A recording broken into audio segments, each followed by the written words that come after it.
Olá, pessoal, seja bem-vindo a mais um podcast para fazer direito. Hoje na presença do meu amigo, jogador de tênis quase profissional, não tão bom quanto eu, Dr. Leonardo Amaral Pinheiro da Silva. Ele é especialista em direito de família e sucessão e presidente do IBDFAM Pará. A gente vai tratar de um tema muito interessante e falar sobre o Pacto dos Noivos, que é o livro que ele vai lançar dia 18 de outubro, na UNAMA, Antônio Cacela, bloco B100. A gente vai disponibilizar esse livro, pessoal, no link abaixo. Então, assim que sair o programa do podcast para fazer direito, no link abaixo estará disponível para as pessoas que queiram adquiri-lo. Ok? Doutor Leonardo, muito obrigado. Léo, se me permite, né? Claro, tudo bem. Muito obrigado por disponibilizar seu tempo e conhecimento para engrandecer nosso podcast. Seja bem-vindo. Obrigado. Doutor, o que o fez escrever esse livro? Só para a gente entender de onde saiu essa ideia e qual foi a finalidade dele. Obrigado, Paulo, mais uma vez aí por participar aí do teu podcast importantíssimo para a gente difundir o direito de família, difundir esses livros, essas obras e a nossa atuação jurídica no Pará como um todo. Bom, então eu posso dizer que a primeira ideia do livro surgiu com o filme. Eu sou cinéfilo, eu há muito tempo levo as minhas aulas de direito de família, eu levo o filme Direito de Família, já falei no último podcast, né, que o cargo horário do curso de Direito fosse maior, eu faria um curso de Direito de Família e Sucessões, e tem um filme especial que eu passo para eles, intitulado O Amor Custa Caro, que foi o que me levou à ideia do livro. É um filme que trata a história de um advogado especializado em Direito de Família, como eu, que ele é especialista em pacto antinupcial, em blindar casamentos com pacto antinupcial ou, como a gente fala hoje, com um planejamento matrimonial. E o filme é interessantíssimo do ponto de vista do direito de família e direito sucessório, porque tem questões de direito de família sobre regime de bens, tem questões sucessórias sobre herança, sobre regime de bens na herança, e é interessantíssimo todos verem, e me levou a escrever um livro em que eu trato basicamente sobre regime de bens, os vários regimes de bens admitidos em direito, né, que nós temos, basicamente a comunhão parcial de bens, a comunhão universal e a separação absoluta e total de bens, os principais, a serem discutidos aí no livro, fora outros dois que tem. A questão dos pactos antinupciais que eu fiz com o professor Zeno, quando ele era vivo, e aí é o maior referencial do livro, porque eu trago aí, essa terceira edição está com 13 modelos de pacto antinupciais, mas não é aquele pacto antinupcial, né? Para quem não sabe o que é o pacto antenupcial, antes da núpcia, é exatamente aquele contrato acessório que vai seguir o principal e que objetiva regulamentar algumas matérias durante o teu casamento. Então, o diferencial desse livro não é eu trazer, por exemplo, um pacto antinupcial de separação de bens, em que eu digo que nenhum dos bens se comunica, ou comunhão universal, que todos os bens se comunicam, mas sim trazer os pactos diferenciados do ponto de vista de, por exemplo, indenizações por traição, indenizações por tempo de convivência, questões patrimoniais, questão societária, tem um aí que é para a área empresarial interessantíssimo, que é exatamente você apor umas cláusulas regulamentando questões de empresas, por exemplo, no regime da comunhão parcial de bens, questões sucessórias, enfim. O ponto alto do livro foram as escrituras públicas de pacto antinupcial que eu fiz com o Zeno em vida e que ele endossava, fazia, e que para mim o maior orgulho que eu tive foi uma em especial que foi feita e o livro foi vendido no Rio Grande do Sul, a primeira edição, essa é a terceira edição, e o cliente ligou para o Zeno, dizendo: Zeno, tu fizeste um pacto antinupcial aqui nesse livro que esse cara escreveu, que tu és prefaciador, dizendo que tu flexibilizaste o direito de concorrência do regime da separação absoluta. Tu fizeste isso mesmo? Isso tem eficácia e tal? O cara começou a fazer perguntas e veio de Porto Alegre para Belém para fazer o pacto no cartório dele. E o Zeno depois me contou isso. Então, para mim, isso foi assim, um momento de muita importância do livro, porque mostrou que o livro repercutiu Esse livro foi o meu primeiro livro, foi o livro que mais vendeu, porque eu já fiz a primeira edição, a segunda edição esgotada, essa é a terceira edição. Na primeira edição ele esgotou em 6 meses, para minha surpresa. Na segunda edição ele levou 1 ano e pouco. E eu estou na terceira edição e vou sempre aumentando, trazendo um modelo novo. Esse daí teve um novo pacto antinupcial que eu fiz para um parente próximo, espetacular, regulamentando questão de união estável, trazendo dentro do pacto antinupcial. Então, é a ideia da autonomia privada. Mas o que seria essa regulamentação? Na continuidade, o que poderia ser alegado? Reconhecimento de uma união estável, do período de união estável dentro do pacto antinupcial para evitar problemas de regime de bens diferente na união estável e no casamento. Então, foi super diferente. Esse não foi com o Zeno, foi com outra cartorária que também deu sua parada. O cidadão ia casar no regime de bens que seria imposto pela idade dele, mas haveria um problema aí da questão do período anterior. Então, eu fiz uma redação super diferente e trouxe nessa terceira edição aí que a gente vai lançar no dia 18 de outubro. É a terceira edição. Esse foi o meu primeiro livro, eu tenho 4 livros ao todo, esse é o primeiro que cada vez... Porque assim, como é que funciona, Paulo? Os livros, para tu fazeres uma edição nova, tu tens que criar alguma coisa nova.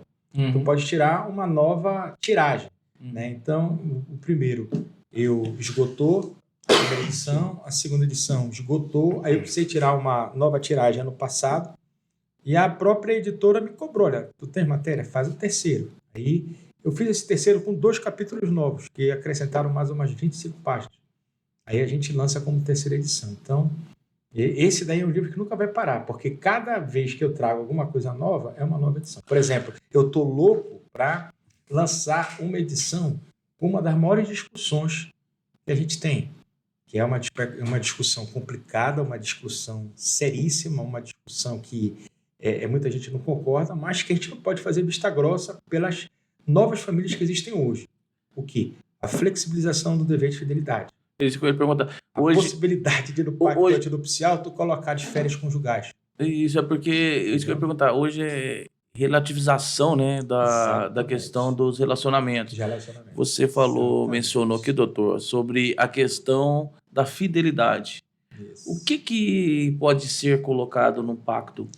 Paz, se eu te contar que eu tenho um modelo de pacto já pronto disso e nunca o fiz porque não me procuraram... De fidelidade? De flexibilização do dever de fidelidade. Mas e de fidelidade? Da imposição de fidelidade? O casamento pressupõe... Isso é implícito, porque um dos deveres do casamento, previsto no artigo 1568, 69, é o dever de fidelidade. Então, mas você pode colocar implicações nesse pacto? São as cláusulas indenizatórias em caso de violação do dever de fidelidade. Eu fiz já vários. Cláusulas, porque... Mas qual é a sacada até onde é permitida essa cláusula para ela não se tornar abusiva? Porque... Não, aí é a vontade das partes. Aí que é o principal fundamento de um dos capítulos que tem nesse livro sobre autonomia privada. Tá? Qual é o objetivo de você ter um pacto antinupcial? Porque, assim, eu tenho um artigo pela revista do IBDFAN que eu fiz, que me pediram, que é interessantíssimo, que chama A Evolução Histórica do Pacto Antinupcial. Então, nesse artigo, eu traço, durante séculos, o passado e este, o que era tratado, notadamente nesse, o que era tratado em sede de pacto antinupcial nos tempos. Então, por exemplo, século passado, do Código Civil de 16 até mais ou menos 1980, uma das matérias que principais eram tratadas era a questão patrimonial. Aí tu vinha as questão de bem, questão de usufruto de bem, pererê parará. Na década de 80, ficou famoso, final da década de 80, um pacto antinupcial feito entre o Michael Douglas e a Catherine Zeta-Jones, que começou a instituir cláusulas indenizatórias decorrentes do pacto antinupcial, notadamente decorrente da violação do dever de fidelidade. Mas aí não tem aquela questão americana, porque eu percebo o seguinte, essa questão de faz lei entre as partes, quando você faz um contrato. Nos Estados Unidos, quando a pessoa faz um contrato, esse contrato parece que ela sobrepõe qualquer tipo de norma, tá lá pactuado, deve ser cumprido. No Brasil, existe uma flexibilidade muito grande. Parece que as pessoas questionam muito o contrato no Brasil.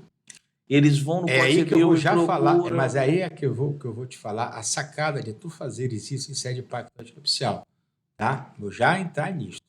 Então, só para te dar um contexto, na década de 80 ficou famoso esse pacto. Aí depois 90, 2000, vieram as indenizações decorrentes de quê? De tempo de convivência. Aí ficou famoso aquele caso da Cicarelli e do Ronaldo. Que casou, ficou casado, não sei o quê, 3 semanas, 3 meses, etc. Ganhou uma milionária. Indenização. Hoje, a moda é flexibilizar esses direitos sucessórios. Tá? Flexibilização do dever de concorrência na sucessão.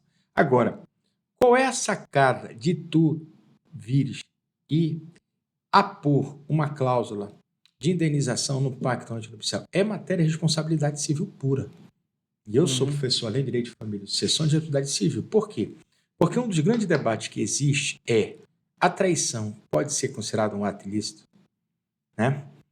Adultério. O adultério não. O adultério como crime deixou de existir, mas o adultério como figura de infidelidade, traição, que é esse o sentido que o Código Civil traz, pode ser considerado como um ato ilícito? Aí, corrente diverge. Se tu fores para a turma da Nancy Andrighi, né? Da terceira turma da STJ, entende que sim. E ela quantifica a traição como dano moral. Tem várias ações aí, várias indenizações dadas. Só que existem outras turmas que entendem que não. Que o conceito de traição não estaria elencado dentro do ato ilícito, porque ele já é motivo para tu pedires a separação judicial litigiosa. Então, tu pode correr o risco, se tu entrares com uma ação de indenização, de divórcio acumulado com indenização por dano moral, pode correr o risco que amanhã ser interpretado que o dano moral não cabe. Agora, tu estás falando de uma responsabilidade baseada no ato ilícito, uma responsabilidade extra-contratual. Sim. A partir do momento que tu vais e estipula num contrato de pacto antinupcial uma cláusula indenizatória, tu afastas a responsabilidade baseada no ato ilícito e atrai a responsabilidade contratual, baseada nas perdas e danos, baseada no descumprimento de uma vença.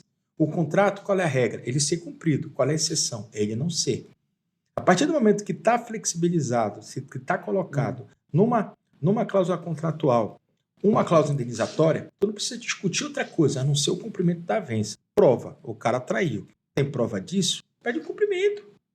Então essa é a sacada. Quebra de contrato. É essa a sacada do pacto antinupcial nesse sentido. Eu já fiz 2, 3 pactos antinupciais com cláusula indenizatória de dano moral de R$1 milhão, em caso de comprovada traição de um dos cônjuges dos deveres notadamente do dever de fidelidade. Então, essa é a sacada bacana, porque tu não precisas entrar para discutir a seara, se é dano moral, se não é, e não. Tu discute quebra do contrato, tá lá, deixa, atualiza e pronto. Então, nesse aspecto, é importante ter essas cláusulas, tá entendendo? E por aí vão várias outras cláusulas. Por exemplo, Paulo, teve um sensacional. Qual? Vai falando aqui. Foi um pacto. Já que a gente está falando, né? Tá invertido até. Mas teve um pacto, rapaz, que eu peguei eu divorciei um cidadão que ele foi um casamento que ele teve que fazer partilha de bens e ele disse para mim assim: tu nunca mais deixa eu casar se não for no regime da separação absoluta. Se eu casar, tu me interdita. Aí dito e feito. Aí ele conheceu uma pessoa que eu conhecia e começaram a namorar e eu fui só vendo, né? A presepada lá, só vendo. Olha, esse cara vão se apaixonar, vão casar e tal. Aí, com um tempo, ele chegou comigo e disse assim: olha, conheci fulano, tua amiga, né? O que tu acha? Eu falei: rapaz, é uma pessoa de ouro. Muito bacana. Etc e tal. E muito, muito legal. Eu, se fosse tu, pô, e tal, bacana e tal. Aí, mas eu tô naquela situação de conversar com ela sobre casar na separação absoluta. É aquele desgaste, aquele bate-papo extremamente irritante. Eu já sei a resposta. Aí eu virei para ele e falei assim: tu vai te surpreender com a resposta dela.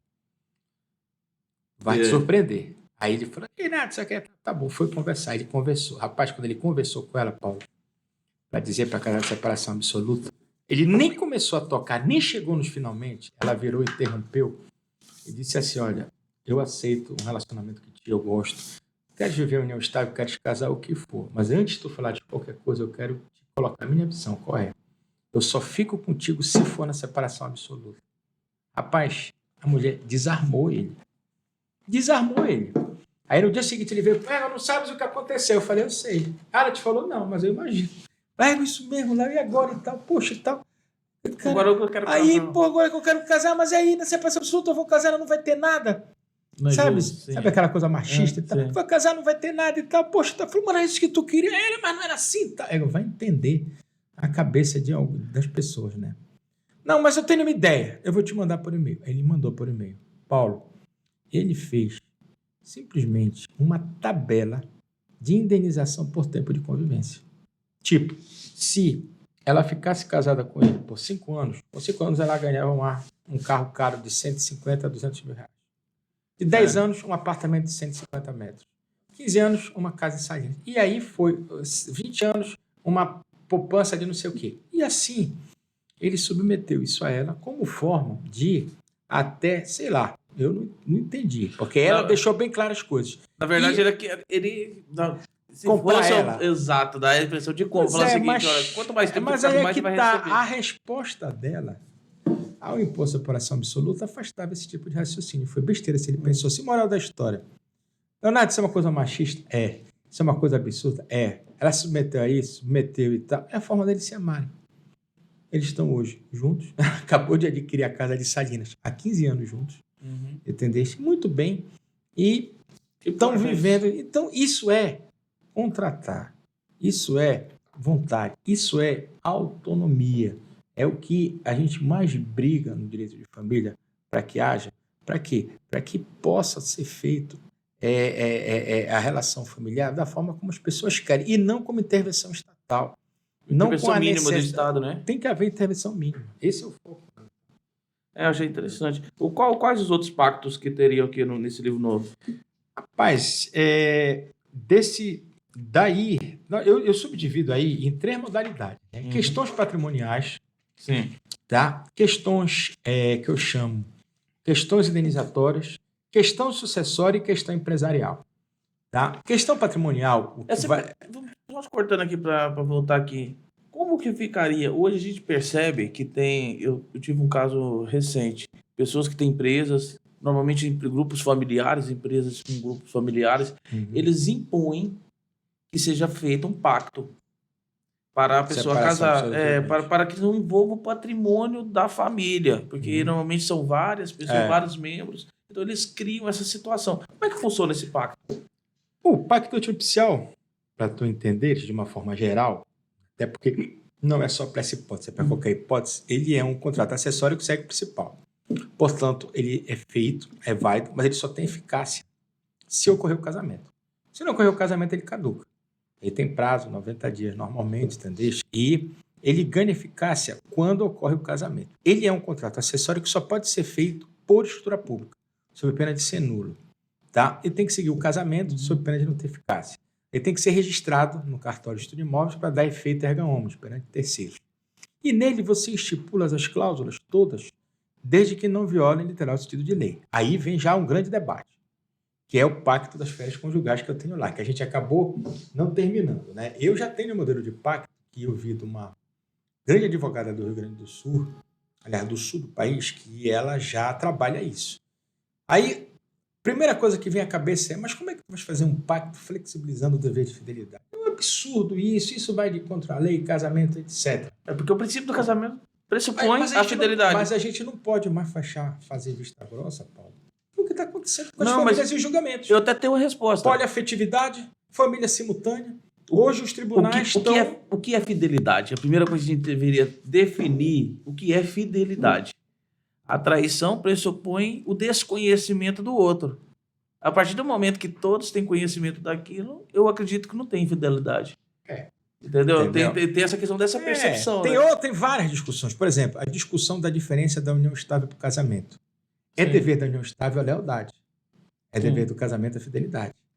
A lealdade é a mesma coisa que a fidelidade. O Zeno morreu dizendo o que é. Já vi ele defendendo em congresso dizendo que lealdade e fidelidade é a mesma coisa. Eu discordo. Eu acho que a pessoa pode ser, com devido respeito à opinião contrária, com devido respeito a quem pensa o contrário, mas eu entendo que a pessoa pode ser fiel e leal, ela pode ser infiel e leal, e ela pode ser infiel e desleal. Quando? Se eu sou fiel e leal, eu sou fiel na minha relação conjugal e sou fiel nos meus conceitos básicos, como pessoa de caráter. Agora, se eu sou infiel e leal, eu tenho minha infidelidade conjugal, mas eu continuo leal por não expor essa infidelidade. Tá? Então, se tu fazes uma coisa que no anonimato, que é aquela que o teu cônjuge nunca sabe, que tu já fazes isso com constância, até porque tu tens o conceito de concubinato hoje, que é o maior problema que a gente está enfrentando hoje em relação à família simultânea, que a lei considera concubinato toda relação não eventual, portanto, permanente, entre duas pessoas impedidas de casar. Então, tu tens o conceito de concubinato. Só que o concubinato tem que ser o quê? Alguma coisa conhecida. Porque se não é conhecida, tu não tem ciência. Aí que entra a questão da fidelidade e da infidelidade. E tu pode ser ainda infiel e desleal, que é quando tu escaras a coisa. Tanto do ponto de vista da conjugalidade, quanto do ponto de vista do teu caráter de uma forma geral. Então, eu particularmente entendo dessa forma. O Zeno diz que não. Morreu dizendo que não. Dizendo que fidelidade e lealdade seria a mesma coisa, o mesmo conceito, etc. Então, é uma questão complicada. Porque, por exemplo, o conceito de concubinato hoje, cada vez mais, vai cedendo terreno para a questão das famílias simultâneas. Hoje, a moda é a poliafetividade. Já vindo desde a Avenida Brasil, já vindo desde de família, depois de Império, né? Só que tu tens a divisão da família, da poliafetividade que a gente chama de boa-fé e de má-fé. A poliafetividade legal e ilegal, poliafetividade justa e injusta, né? E eu costumo diferenciar, eu tenho um conceito de poliafetividade, união poliafetiva, consentimento de todos. Eu me relaciono com 3, 4 pessoas de forma consentida. Família simultânea não, eu sou um núcleo que eu imponho a 2 ou a 3 uma situação. Então, a família simultânea é uma situação complicada, porque os tribunais começam a se deparar com isso, e o IBDFAN defende, a família, independentemente da sua origem, ele defende. Aí, se existe família simultânea, se existe a união poliafetiva, né? É um passo para quê? Para você colocar no pacto antinupcial as férias conjugais. O pacto antinupcial que eu tenho lá prevê férias conjugal. Prevê que uma vez por ano, nos moldes do que o é a CLT, a cada ano de trabalho, o cara tem um mês de férias que ele pode fazer o que ele quiser, existe essa situação. Férias conjugais, cada um pode viajar uma vez no ano só e fazer o que bem entender. Implícito estaria aí, tacitamente, né, o dever de flexibilização do dever de fidelidade. Eu ainda não fiz. Quando eu fizer esse, aí vai ser o maior alarde para fazer uma edição do livro com esse pacto. Quero ver se um cartório adotaria, né, até porque a gente tem aí matérias muito modernas, matérias que tem que ver até que ponto um cartório vai de encontro ou não ao Código de Normas. Isso era interessantíssimo na época do Zeno, porque o Zeno, não importava o que o Código de Normas vinha, ele legislava sobre o Código de Normas. Está entendendo? Por exemplo, a gente está falando de 2017, eu trazendo já flexibilização do dever do direito de concorrência na sucessão, questionando uma das maiores discussões do direito sucessório, que é a vedação de contratar herança de pessoa viva. Artigo 426 do Código Civil. É vedado contratar herança de pessoa viva. A história do Pacto da Corvina. Eu questiono isso. Desde 2017, eu questiono se realmente eu não posso fazer, até porque tem outros institutos que já fazem no Código Civil. Então... Mas a herança pressupõe que a pessoa faleceu. Não tem como você falar em herança da pessoa viva, não. Beleza. Tá. Aí se tu quiser te fazer uma partilha em vida, se tu quiser pegar os teus 4 filhos, dizer, olha, gente, cada um já está com a sua esposa, cada um já está com o seu marido, porque a família, eu costumo dizer assim... Isso é um testamento, não? Não. Testamento é algo para tu fazeres, para ter eficácia quando tu morreres. Partilha de vida. Eu chego aqui, olha, tá aqui meus 4 filhos, eu vou te dar isso aqui, um apartamento, uma casa e tal, está no nome de todo mundo, usufruto vitalício meu. O cara está fazendo herança de pessoa viva. Mas o efeito seria o mesmo. Se eu tenho usufruto, tudo bem. A diferença é que aqui tu precisa fazer inventário. Testamento, sim. Aqui morreu, encerrou. Então, o que eu te digo, isso é um pacto da Corvina? É um pacto da Corvina. Então, esses pressupostos, essas antigas teorias, pode contratar herança de pessoa, não pode legislar sobre essa, são coisas que hoje no mundo moderno, se a gente for parar para dar uma análise maior, são coisas que são flexíveis. E é esse o objetivo do livro. Foi esse foi, para mim, foi o maior ponto que eu cheguei, foi alguém do Rio Grande do Sul vir a Belém fazer um pacto antinupcial no cartório do Zeno, porque não faziam no Rio Grande do Sul isso. E o Zeno fez por uma ideia nossa trazida para o livro de flexibilização. Esse caso foi um caso interessantíssimo, porque como é que aconteceu? Foi uma empresária que eu advogava, entendeu? Que vivia com uma pessoa e quis casar. Aí ela tenha 3 filhos, com uma empresa grande, não sei quantos milhões de reais, e o cara tinha um apartamento só. Aí, se eles casassem e optassem pelo regime da separação absoluta de bens, o marido nunca seria meieiro, eles nunca seriam meieiro de nada. Tá? Porém, se ela viesse a falecer, ele concorreria com os 3 filhos, tá? Em relação a todo o patrimônio dela. Se ele morresse, ela concorreria com os outros filhos em relação a esse apartamento que ele tinha. Aí ele viu uma entrevista minha sobre isso e disse, e na entrevista eu falei que eu teria feito um pacto antinupcial, né, que se flexibilizaria esse direito de concorrência do cônjuge sobrevivente concorrer com os herdeiros do falecido. E mandou aplicar o regime da separação obrigatória de bens, flexibilizando a separação absoluta, que é um regime que ele não concorreria. Aí ela pegou, topou, bora fazer, bora, fui dizendo, olha, dá. E nós fizemos esse pacto, ficou famoso, com um pacto antinupcial, que é um contrato em vida, mas que teria um efeito sucessório, flexibilizando o direito de concorrência dele na sucessão, deixando ele de participar da sucessão nesse sentido. Então, é o diferencial do livro, com base sempre na autonomia privada, possibilidade de você estipular cláusulas diferenciadas, cláusulas bacanas, etc. Seja, como eu te falei, em todos os campos. Falamos de indenização, falamos de questão, por exemplo, sucessória. Outra patrimonial que, à torta e à direita, eu sou procurado por noivos para casar com problemas assim. Já tive umas 5 consultas, pelo menos, que eu resolvi a vida das pessoas. Qual é? O cidadão me procura e diz assim, Leonardo, eu vou me casar. Beleza, qual é o problema? Estão entregando apartamento meu hoje. Eu vou pagar, eu já paguei 60% dele, vou financiar 40%. Tá? Vou financiar 40% por 30 anos. Beleza. Fomos teu aluno, tu conheces a noiva. Qual é o problema? Quando a gente foi falar sobre qual regime de bens a casar, e eu disse que eu queria casar na separação absoluta, ela já veio com aquela tese. Credo, tu já vais casar pensando em separar. Que é o principal ponto que eu tento desmistificar no livro. Você está gorando o casamento. Uma das ideias do livro, a maior ideia do livro, é desmistificar isso. Por quê? Porque a maior ideia do livro é eu passar a mensagem de que você estipular um pacto antinupcial, seja qual for o regime de bens, é você ter uma questão resolvida se teu casamento não der certo. Qual? A partilha de bens. Alimentos, guarda, ainda que tu quisesses colocar, não teria eficácia, porque isso daí é de acordo com o momento. Mas partilha de bens, não. Então, na verdade, a ideia é você já ter solucionado uma coisa para não ter um desgaste maior. Tu sabia que... Só que as pessoas não encaram dessa forma. Elas acham que eu estipular um regime de total separação, do regime de separação absoluta, seria eu já casar precisando me separar. Graças a Deus que, de 2017 para cá, a gente está falando de 6 anos, essa concepção mudou. Essa concepção mudou muito. Hoje eu vejo, por exemplo, antigamente, e não se trata de ser uma questão machista ou feminista, não se trata de ser uma questão de sexo, mas se trata de ser uma questão que é fato. O homem, ao casar, ele pensa mais no bolso. A mulher pensa mais com o coração. Ela pensa mais na emoção.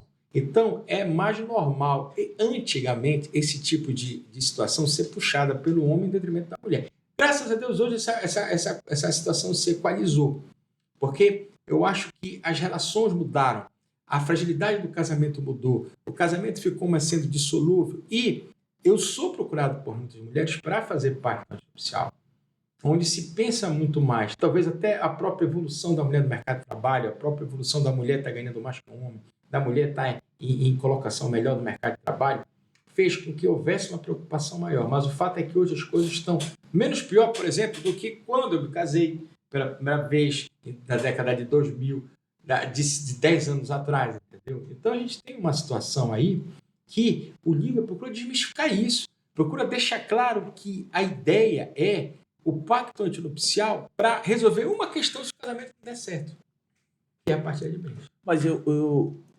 esses dias eu deparei com um vídeo, salvo engano, do antigo presidente do Grupo Pão de Açúcar, o Abílio Diniz, né?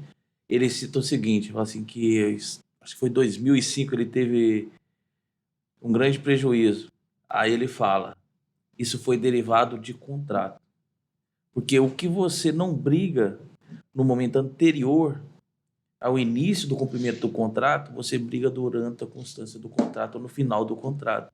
Então, quando vai de encontro a isso, esse contrato pré-nupcial é fundamental, porque se você deixar claro quando vai encerrar, se ocorrer o encerramento, já está determinado aqui. A briga não vai dar no final, que vai ser o momento mais sensível. Exatamente. Se a pessoa está tendo problema hoje para debater isso, imagina no final. Imagina no final. Não, e esse caso, Paulo, e o caso que eu vou te explicar, que eu disse que eu já fui procurado sobre isso umas 5 vezes. Como é que funciona?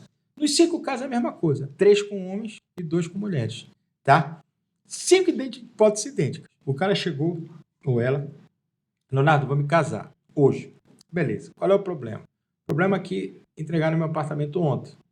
Eu financiei 40%, 30% do apartamento em 30 anos, uma prestação de R$2.500, e vou me casar daqui a 6 meses. Eu fui teu aluno. Eu sei que se eu me casar, por mais que eu tenha feito uma escritura pública de compra e venda, com crédito hipotecário por 30 anos, e ter registrado o imóvel, eu sei que a maioria da jurisprudência entende que as prestações durante o casamento vencendo são dos dois. Sim. E a minoria entende que não. E realmente isso é verdade. Tem uma minoria que entende que, como foi feita a escritura pública antes de casar, não comunicaria. Só que não tem sentido. É durante o casamento e tem aquele negócio e tal. Beleza, sabemos disso. O problema é que eu fui conversar com ela para nós casarmos na separação absoluta de bens, justamente para não ter essa comunicabilidade. Aí ela já veio com a história de casar pensando em se separar. E disse mais, que se eu continuasse com esse papo, nem casamento haveria. Pô, eu não tenho alternativa, né? Aí eu falei, tens. Duas. Duas. A primeira tu já sabe, não casa. Mas a segunda tem o meio termo que tu podes casar e tu vais ver a índole do teu cônjuge. Qual é? O problema é o apartamento, tá? O problema é o apartamento não comunicar. Submete ela a tu casares na comunhão parcial de bens. Mas faz o pacto antinupcial. Quem casa na comunhão parcial não é obrigatório fazer o pacto, tá? O pacto é uma regra logo que é importantíssimo a gente falar, que a gente começou a falar de pacto, não falou do regime de bens. Como é hoje, gente, para eu casar? Se eu chego mudo e calado com o Paulo, cartorário e tabelião, quero me casar. Fico em silêncio. Qual é o regime de bens que eu vou me casar? Se eu não tiver 70 anos, se eu for maior, etc. O regime da comunhão parcial de bens. Agora, se eu chego com o Paulo e digo, Paulo, quero me casar na comunhão universal. Paulo, quero me casar na separação absoluta. Paulo, quero me casar na participação final dos aquestos. Aí o Paulo imediatamente vai me exigir o pacto antinupcial, que é um contrato acessório que vai seguir um principal. Um contrato que só pode ser feito por escritura pública, que vai ter validade no momento que eu assino, mas que só vai ter eficácia se o casamento ocorrer. Tá? Então é assim que funciona. Qualquer pacto antinupcial que vocês precise ser feito, tem que ser para o regime de bens que não for da comunhão parcial. Aí vem a pergunta, mas na comunhão parcial eu não sou obrigado, mas eu posso fazer? Não pode. Então essa é a alternativa que eu tenho. O problema é o patrimônio imóvel. Então faz casa na comunhão parcial, que aí vai te permitir ter outro patrimônio comum com ela numa boa, mas blinda. Fazendo o pacto antinupcial, dizendo que não vão se comunicar as prestações que vencerão durante o casamento. Pronto. Aí tu vai sentir, tu vais permitir ter um patrimônio comum e um patrimônio particular teu, que vai continuar sendo teu. E tu sentes exatamente a pessoa. Todos os 5, Paulo, que eu fiz, todos os 5 elas toparam tão felizes aí. Já todos os 5 construíram um patrimônio comum e o cara continua pagando o patrimônio dele, o imóvel dele, etc., da qual ela vai ser herdeira. Ela só não vai ser meieira, mas ela vai ser herdeira. Por quê? Porque o cônjuge na comunhão parcial concorre em relação aos bens particulares e é meieiro dos bens comuns. Pronto. Solução contratual. Solução de autonomia privada, de vontade das partes. Daí. E esse é um que eu faço muito, mas muito, sob o ponto de vista patrimonial. Então, citamos ponto de vista patrimonial, ponto de vista indenizatório, ponto de vista sucessório, um que é muito comum ser procurado também, empresarial. Esse é sensacional também, que foi uma sacada que eu também tive de outro cliente, que envolvia questão de indenização de cotas societárias de empresas e capital social de empresas que foram adquiridas durante o casamento Uhum. e que houve aumento, melhor, de empresas que foram adquiridas antes do casamento na comunhão parcial, mas cujo aumento de capital e cota social se deu durante o casamento. Aí Sim. veio a pergunta, o cônjuge teria direito à indenização dessa metade? É outra matéria que até hoje o STJ ainda não se posicionou. É porque é Tipo, difícil de... eu tenho um capital da minha empresa antes de casar, de R$100 mil, né? Uma cota societária e tal. Aí eu pego e me caso. Aí, por força que a minha empresa explode, meu capital aumenta de 100 para 1 milhão. Deixa. Era Mas aí, antes de casamento. é porque tinha que ter aquela situação, né? Qual a efetiva participação do cônjuge nisso? Mas o Porque problema pode ser aquele negócio que já iria ocorrer independente dela estar Não, presente. mas Né? nesse caso, nos casos que fui procurado, aconteceu a explosão, pô, bem Sim. depois disso. Aí a pergunta é, o cônjuge tem direito a esse aumento de capital, essas coisas? Não as cotas societárias, mas o aumento de capital.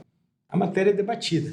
Eu tenho um advogado, professor, que é um dos caras que tem muita matéria no STJ sobre isso, de ações dele, o professor Rolf Madaleno, grande amigo do Rio Grande do Sul, eu acho que o maior advogado de família que nós temos no Brasil, e sempre eu debato isso com ele, tá entendendo? Ele tem ações lá, etc. E, assim, eu entendo que o cônjuge tenha direito.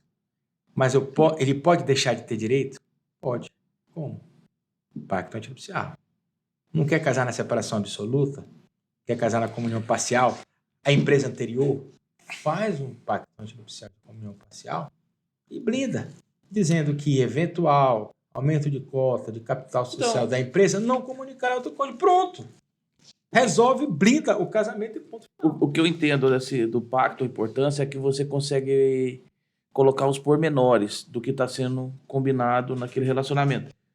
Só que, novamente, o que eu acho que leva ao número muito pequeno desses pactos no Brasil é o fator das pessoas não conversarem antes Sim. do casamento. É. Mas o que leva essas pessoas a não conversarem é que me leva a um momento de reflexão. Por que essas pessoas não conversam?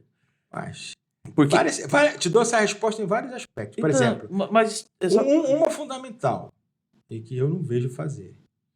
Tem um dispositivo expresso no código que diz que no momento da habilitação do casamento é dever, está entendendo?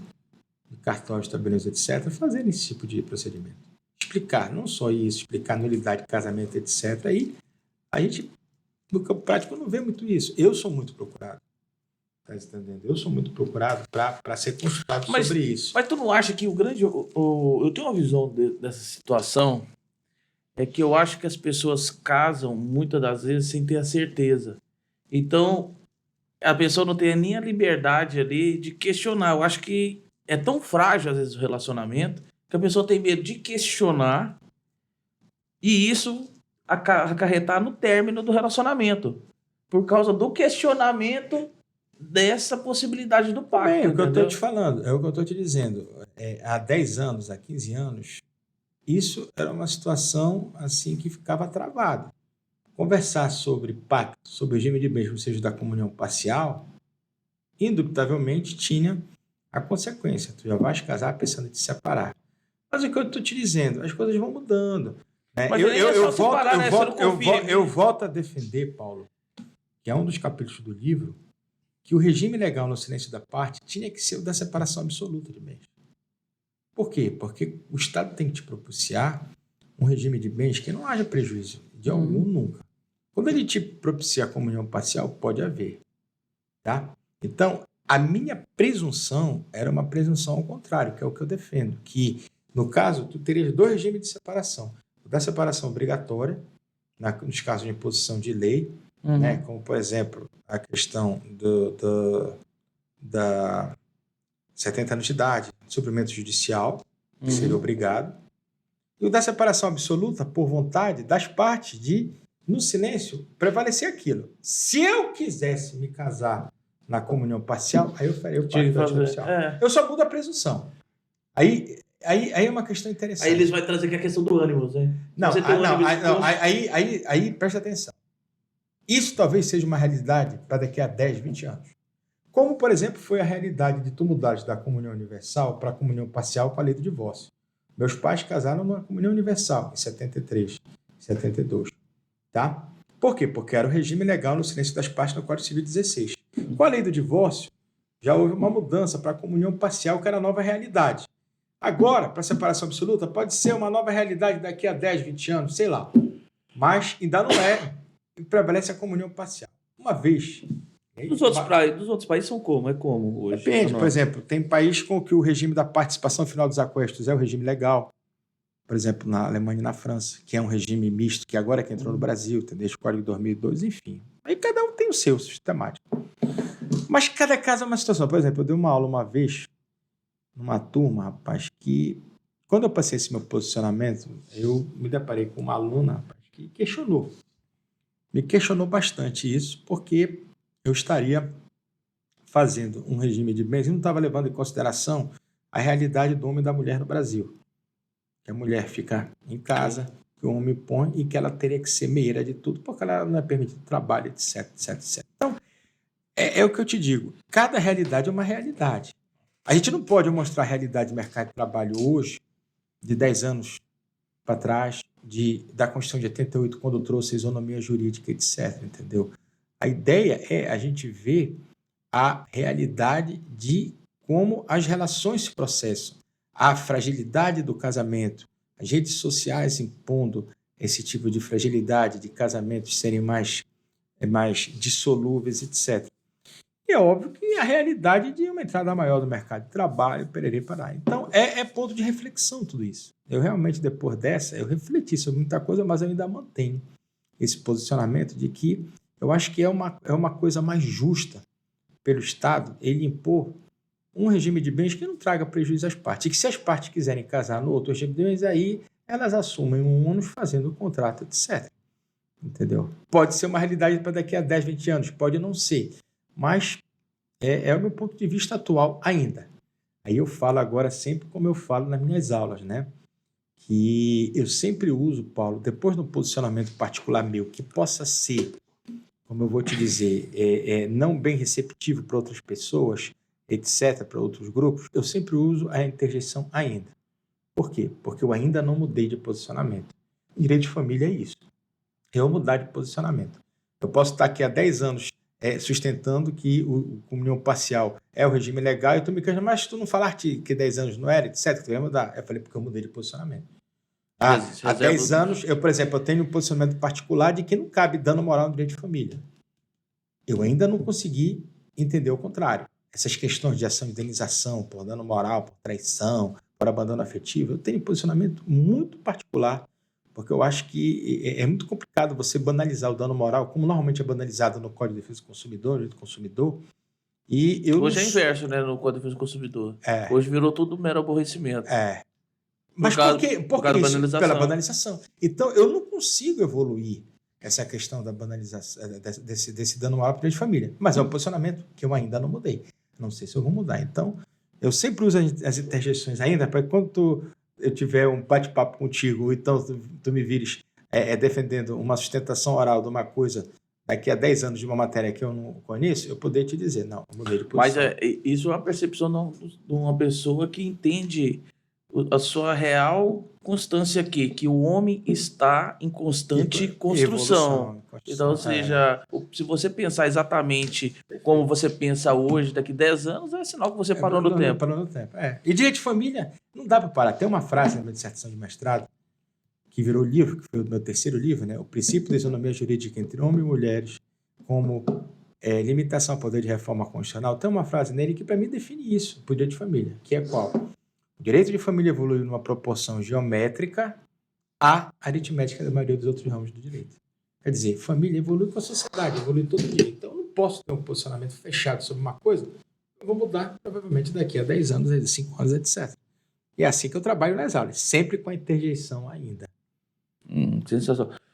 Para a gente finalizar aqui, doutor Leonardo, como te chamo no clube, Léo. Sim. Léo, quando você começou a fazer esse livro, escrever o livro, você tinha uma concepção, você queria passar algumas informações, mas qual era a finalidade desse livro? O que você queria levar para os leitores dele?